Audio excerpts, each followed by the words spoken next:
John, do you have a phone on you? Can you turn your phone off? Yeah, they're off as far as I can see.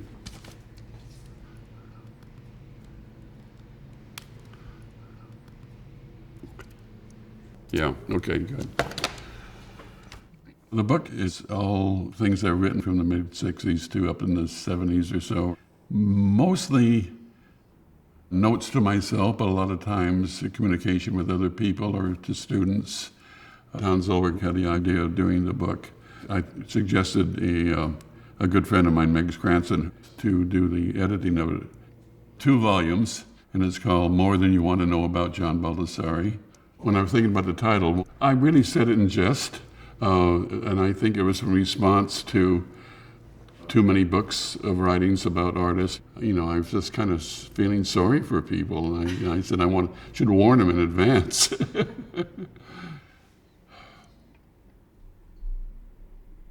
Why didn't I become a writer? I think the closest I got to it was that when I got my undergraduate degree, I went on to do graduate work at Berkeley in art, and I chose art history rather than art practice because I felt kind of embarrassed to tell people I was an artist, and I thought it was easier to say, oh, I'm an art historian. I didn't think I was particularly good at writing about art, at least in the way it was written about in that time. I decided I wasn't going to be a very good art historian, but then I always had a fondness for writing in the written word.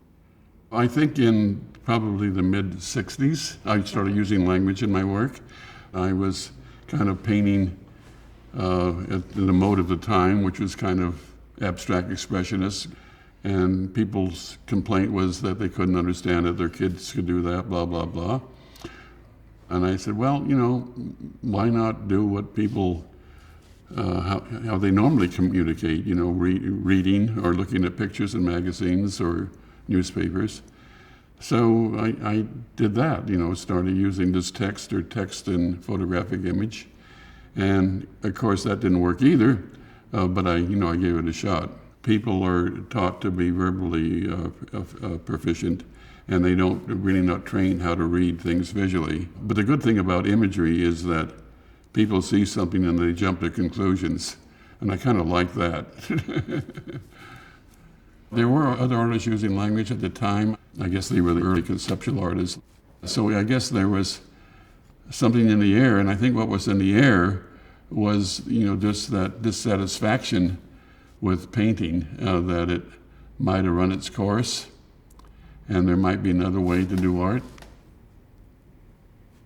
When I emerged as an artist, it seems like the line in the sand in New York anyway, where I was hanging out a lot, was between painters and those other guys, and those other guys included me, but conceptual art, minimal art, pop art, and the main job was to seem to shed stuff, get rid of stuff, and down to sort of basic ideas and rebuild again. And I guess that just stayed with me. There's something in me that always wants to kind of cut to the chase and be as direct as possible.